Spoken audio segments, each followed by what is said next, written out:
Hi again, it's T-sHz here, yet again with another early thoughts video. Now, it's been a billion years since I've uploaded a video onto YouTube, so yep, long overdue.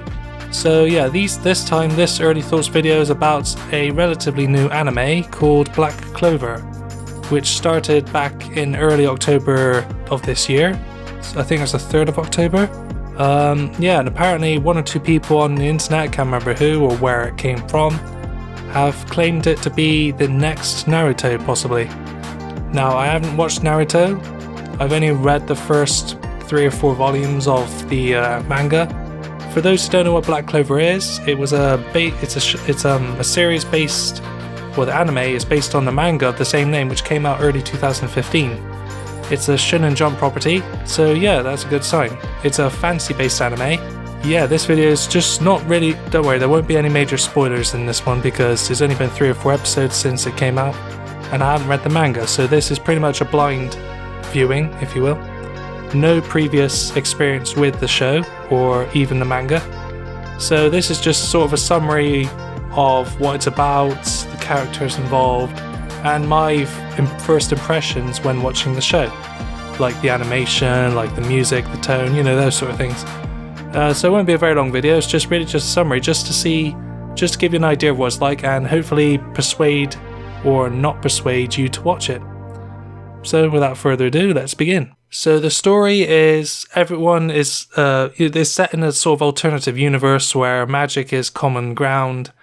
A lot of people use magic and they use it via grimoires, like books, which help them learn and help use their abilities and spells such as elemental attacks, fire, wind, water, and healing abilities, and so on and so forth.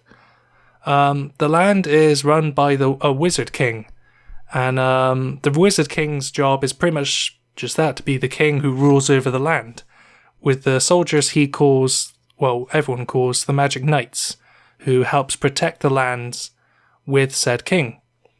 Now, the wizard king has been passed down for generations. It started with the first king, with this big battle. He became the first wizard king, and it's passed over and over, and every once in a while, a new person becomes the wizard king. The weird thing about that is the whole sort of context of all isn't explained until like the 3rd episode. You'd have thought that would have been introduced at the very beginning of the series, like at the beginning of the first episode. Apparently not. You have to wait a few episodes for that to happen, so that's kind of an unusual decision on their part. Maybe it happened in the manga, maybe they showed it in like volume 3, and in anime they're just doing similar, showing it in episode 3. It just seems a bit out of place. I think they could just move that to the beginning of the show. So anyway, most of the time though, the story is focused on these two people. I think they're brothers, Yuno and Asta.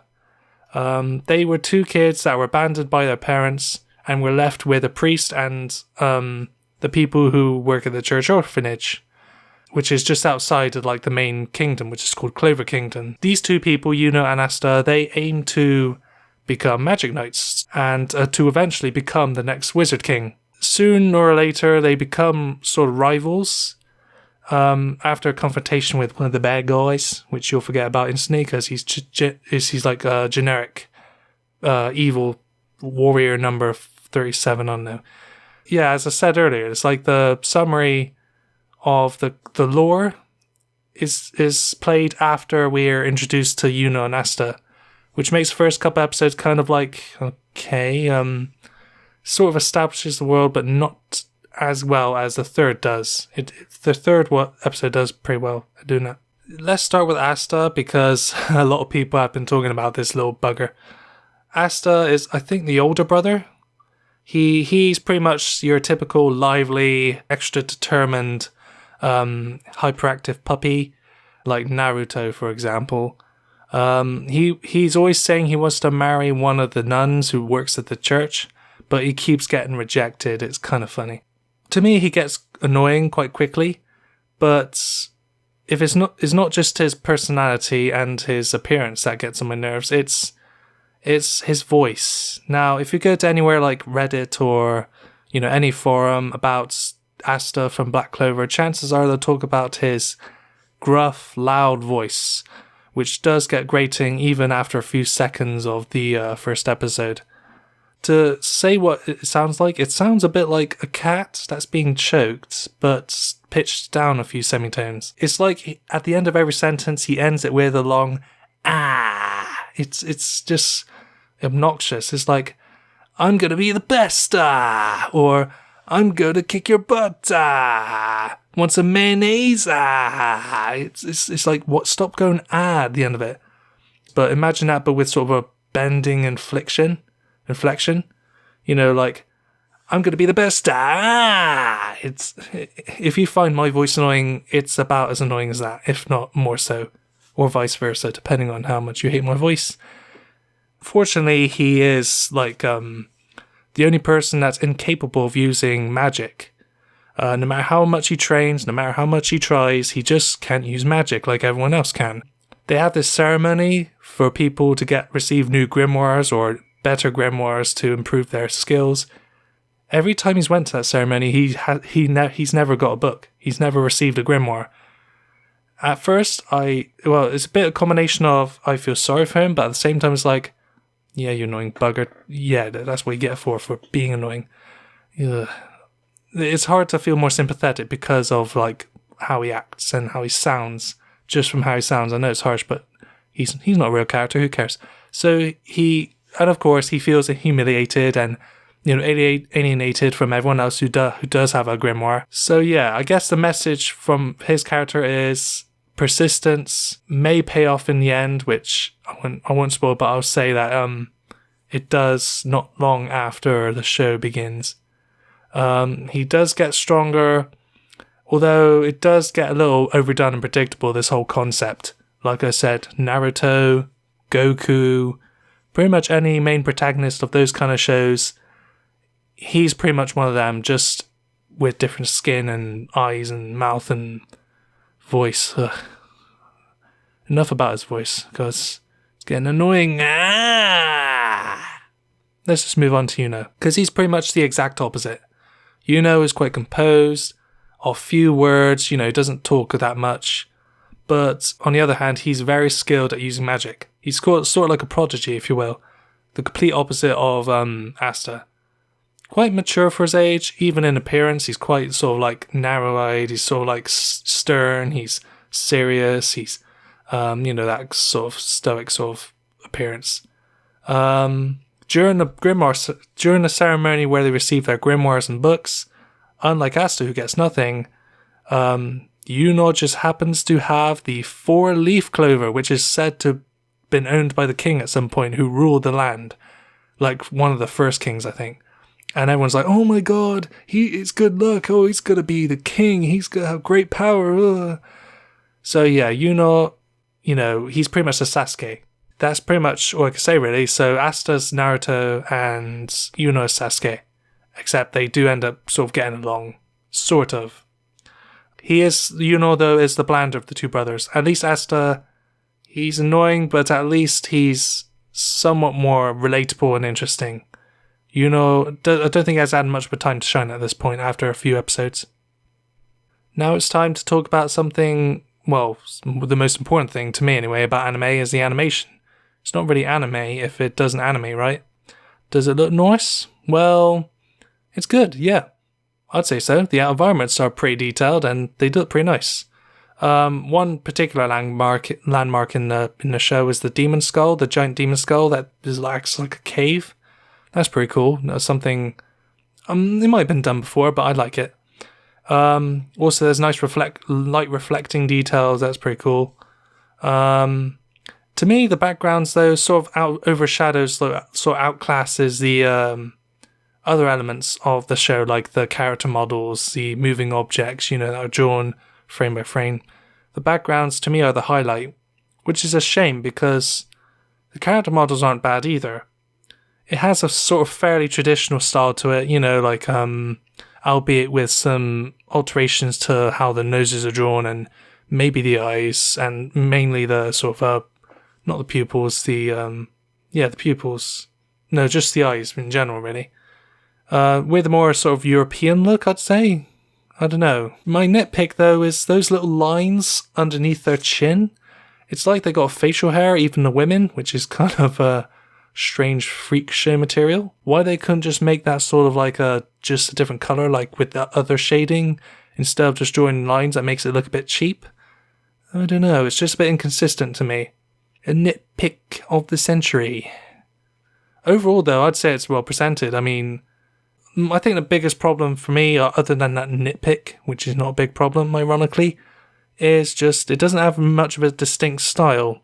When I've watched shows like The Seven Deadly Sins and Dragon Ball and that sort of stuff, you can tell they have their own sort of personality, sort of style that you can recognize. And you know, if you watched a Toei Animation show, you could tell it's a Toei Animation show basically.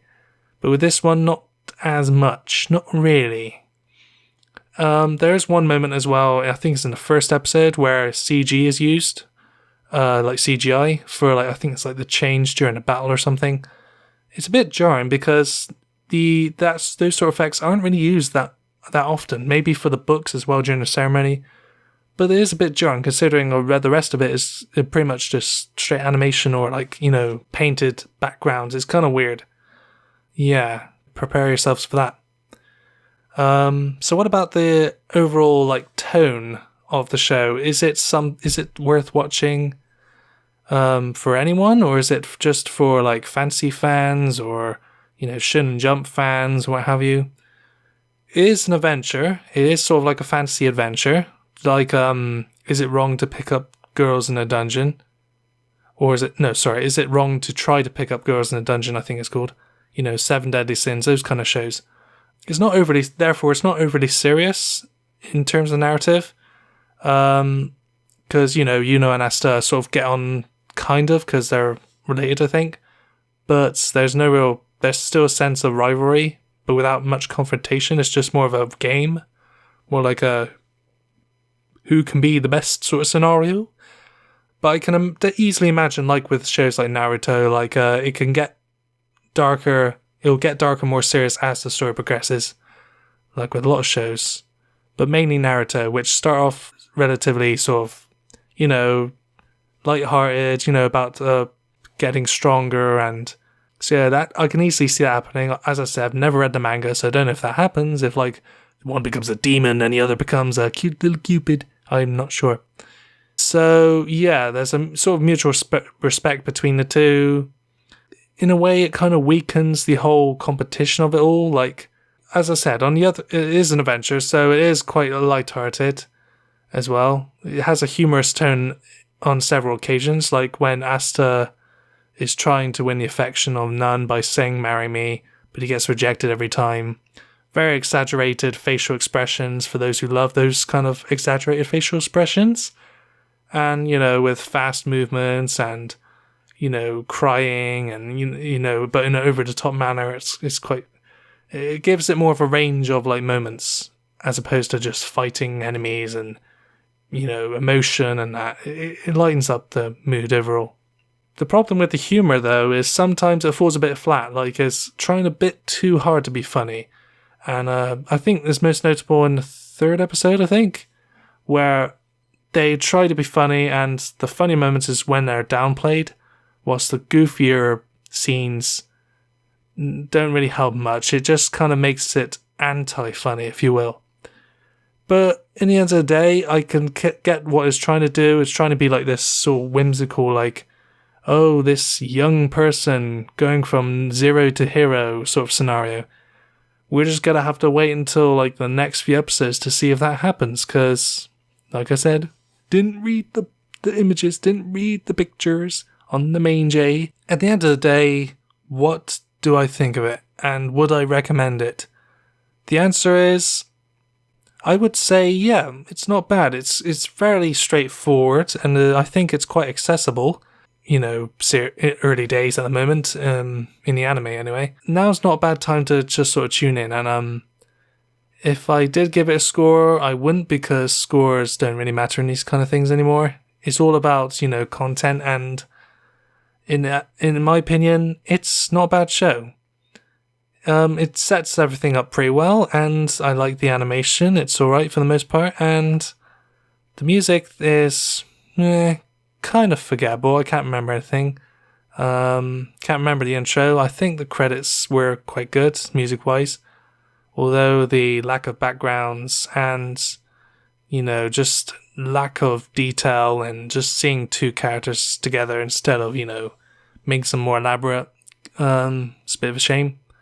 But yet again, another such nitpick. So yeah, I would recommend you to at least give it just 2 or 3 episodes just to see the whole setup and the lore of the entire universe established. I would just give it a fair chance, because whilst it may not be as big as any of the other Shonen Jump franchises, I think it does have a fair chance of at least being, just above average for me. Give it time, and I'm sure it will be a worthy enough experience. I hope I didn't spoil anything too major, because you're probably wondering, why is it called Black Clover? Well, you'll find that out very shortly after you tune in. So, to the anime. So, yeah, thanks for listening, and if you found it helpful, press that like button. If you didn't, then don't. Obligatory subscribe message here. So, next time I will be talking about another relatively new anime that's about 3 or 4 episodes in, as of this video anyway. So that will be uploaded shortly as well. So not sure when, but hopefully within the same week this has been uploaded. So okay, thanks for listening, and until next time, goodbye.